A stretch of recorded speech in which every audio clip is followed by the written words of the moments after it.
The battle to succeed President Uhuru Kenyatta of Kenya is on, and it is getting hotter with each passing day. While launching the universal healthcare coverage in Mombasa over the weekend, the president launched a direct attack on Deputy President William Ruto, telling him that projects are not done while boarding vehicles. Instead, they are done at the ground.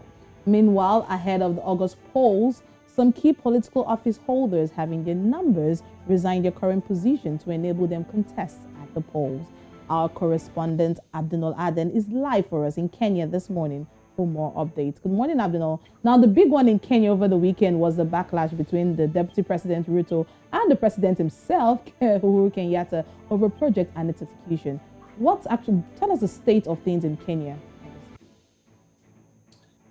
A partnership that lasted since 2013, a coalition that saw President Uhuru Kenyatta and Deputy William Ruto lead the country for the last close to 10 years. And now the gloves are off. And as it was widely visible since the start of February, the two leaders have been exchanging, though indirectly, to express their,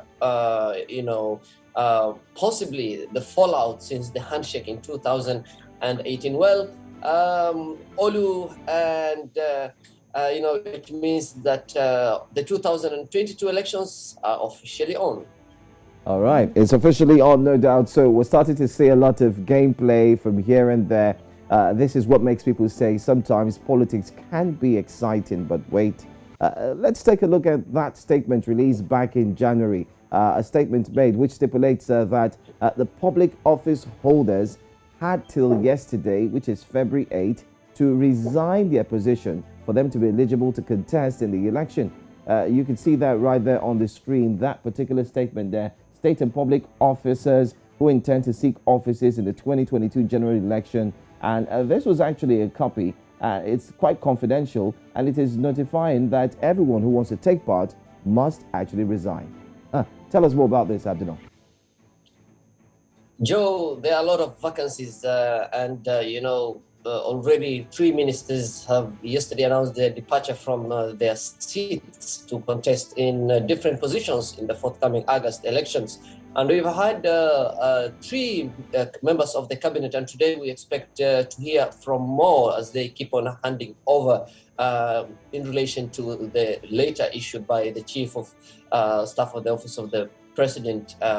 And this means that it's going to be, things are not going to be business as usual, because this means that big names are really going up for the positions, such as the governor position, the senatorial position, the women rep, and the member of parliament. So we have some of the famous names, include the industrialization minister, Aden Mohammed. We've also had energy minister Charles Katero. We've also had Mr. John Munyes, and it's going to be tough. All right. We just saw a picture of all who have actually said they are no longer interested. They want to go straight into the politics, and we're talking about the elections for 2022. Abdinoor, we can see John Musonik, petroleum and mining. He's dropped his letter and said, you know what, let's get into action. Patrick Ntutu, Labour, you also make mention of Charles Keita. Not forgetting to Hassan Noor Hassan, Ken Obura. Abdinoor, are we expecting more names as we continue to count? So far 12, and are we expecting more to actually join the league of those who will resign? Well, already Kenyans are shocked and overwhelmed by the big names that have announced their entrance to the political rings. And we have the former Inspector General of the Kenya Police, Joseph Boynet. We have seen Joseph Boynet, and during his term as the Inspector General of the Police, and before he was replaced and he was appointed the Cabinet Administrative Secretary for the Tourism Ministry. Now he's going up for a governor position. Another big name is the Regional Commissioner George Natembea, who is also going for a governor position in Trans Nzoia County. So whereas these names have already overwhelmed Kenyans, there are many names that are being murmured across, and we've had a lot of press briefings lined up for today by some members of the cabinet and some other senior government officials. And of course, Joe, we have heard calls for members of county assembly, for the MPs, and for other positions such as the governors to resign as well.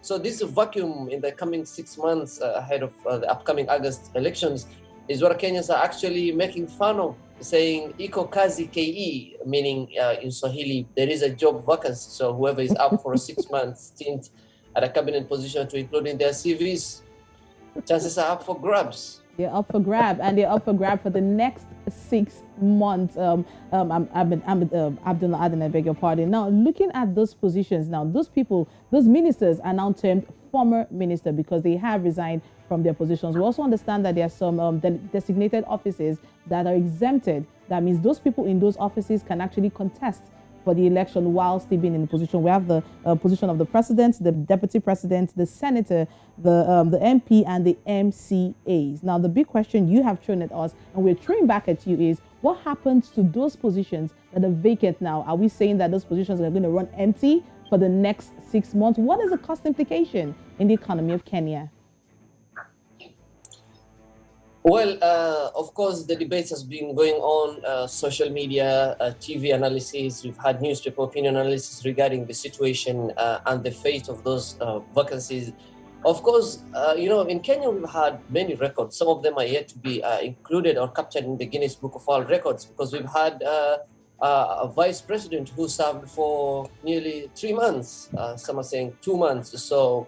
And with President Uhuru Kenyatta expected to make a major announcement on the 26th of this month, and we've had many announcements yet to be made, including former Prime Minister Raila Odinga's running mate, Deputy President William Ruto's running mate. There are many announcements that are still under the table, and we're going to hear them in the coming few weeks.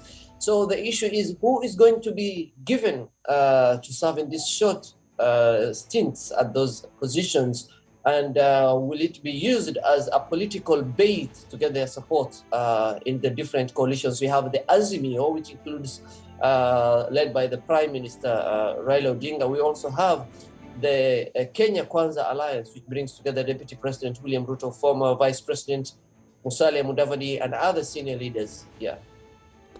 All right, thank you so much, Abdinoor Aden, all the way from Kenya, who's actually following this story. We want you to follow it religiously and keep us updated. Thank you so much, Johansen and Olu. Have a good day. All right.